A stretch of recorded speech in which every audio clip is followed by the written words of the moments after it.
আসসালামু আলাইকুম। এগুলো হলো আমাদের ফসলি জমি। আমরা এখানে বার্লি তামাক লাগিয়েছিলাম। এগুলো এখন কাটা হচ্ছে। এগুলো থেকে পাতা সংগ্রহ করা হয়ে গেছে। এই জমিটাও প্রায় পরিষ্কার হয়ে গেছে। এগুলো এখন এক জায়গায় স্তূপ করে রাখা হবে। পরে এগুলো শুকালে ধান সিদ্ধ করার কাজে লাগানো যায়। আর যে গাছগুলো কাটা হচ্ছে এই গাছগুলোর পাতা হচ্ছে এগুলো এগুলো আপনার কেজি হিসেবে বিক্রি হয় 210-20 এরকম হয়তো দাম ওঠে সর্বোচ্চ। আর উনি পাতা কিছু নিয়ে যাচ্ছে শুকানোর জন্য বাহিরে।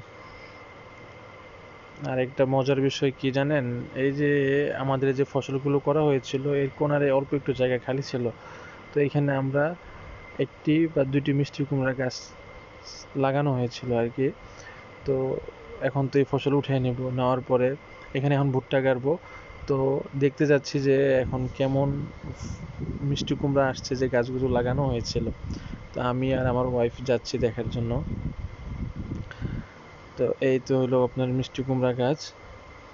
আর মজার বিষয় হলো যে এইখানে আগে আলু লাগানো হয়েছিল, এর ময়লাটার স্তূপ ছিল এখানে। আর এবার মিষ্টি কুমড়া নষ্ট হয়ে গেছে দেখা যাচ্ছে। আমার ওয়াইফকে বললাম যে তুমি কিছু মিষ্টি কুমড়া ছেড়ো, দেখি পাও কিনা। তো সে দুইটার মতো ছিঁড়তে পারছে, দেখি সে আর খুঁজে পাইতে তার কষ্ট হইতেছে। আমি বললাম তুমি ফোনটা ধরো, আমি কিছু ছিঁড়ি। সে মানতেছে না, সে ছিঁড়বে, তাকে দেখা দেওয়া লাগতেছে ছিঁড়ার জন্য।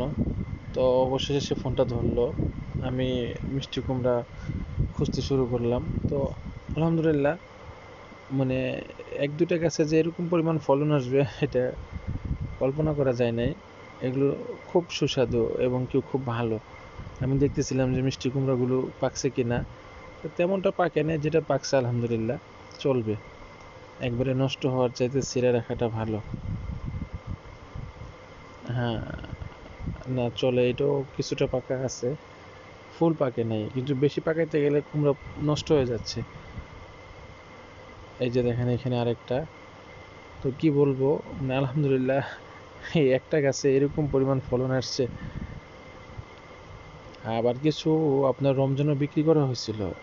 আপনার ওই যারা ইফতারি বিক্রি করে ওইখানে প্রায় না হইলো আপনার আরো আপনার কয়টা বলবো, ধরেন না হলো আপনার 4-5টার মতো বিক্রি করা হয়েছে। দেখেন আলহামদুলিল্লাহ অনেক ফলন আসছে, অনেক ফলন। এই যে এখানে একটা আছে, আপনাদেরকে পরে গুণে দেখাচ্ছি।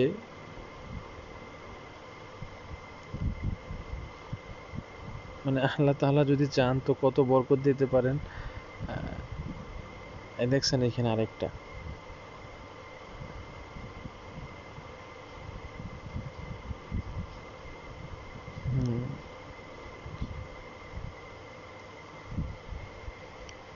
কি বলবো, মানে কুমড়াগুলো আবার আপনার তেমন বড় হয় নাই, আর একটু বড় হতো কিন্তু রাখা যাইতেছে না। এখন আমরা অন্য ফসল লাগাবো, তো তা ওই যে গাছগুলো কাটা হয়েছে, গাছগুলো আবার এখানে ঠিক এই আলু গাছের ময়লা এখানে রাখা হয়েছিল, এখানে আবার ওগুলো স্তূপ করে রাখা হবে। তো অবশেষে এগুলো আপনার নেওয়া শেষ, এখন গুনতেছি আমরা। আমাদের রশিদুল ভাই আসছে, উনি ওগুলো নিয়ে যাবে বাড়িতে। তা কিছুই নিয়ে আসি নাই ক্ষেত বাড়িতে, এখন আপনার ওই বস্তাগুলো কাইটে ওগুলোর ভিতরে নেওয়া হইতেছে। আর রশিদুল ভাই এগুলো গুনতেছে। আপনার এখানে হয়তো 5টা, এই ভারে 5টা, আর এই ভারে হলো আপনার 3টা।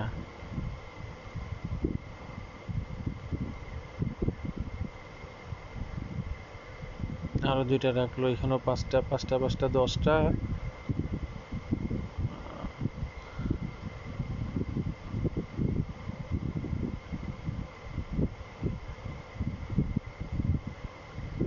11টা টোটাল কুমড়া এখানে 11টা। আমরা কুমড়া কিন্তু আমি নিজে হাতে আর কি 5-6টা বিক্রি করছিলাম। আম্মু বলতেছে নাকি এখান থেকে আরো ছিঁড়ে ছিঁড়ে অনেকদেরকে দিছে যারা কাজ করছিল আমাদের এখানে রমজানে। আর আমি অবস্থায় গিয়ে এটা বেঁচে তো হিসাব করে দেখলাম যে আলহামদুলিল্লাহ একটা গাছে 30 থেকে 35টার মতো কুমড়া পাওয়া গেছে। কি বলবো, এটাকে বলা হয় বরকত। আলহামদুলিল্লাহ। এই যে একটু পচে গেছে, এটা অতিরিক্ত সার থাকার কারণে আরো অনেকগুলো মিষ্টি কুমড়ো পচে গেছিল। যাই হোক, এখন এগুলো আমরা নিয়ে চলে যাব বাড়িতে। ইনশাল্লাহ এখানে আবার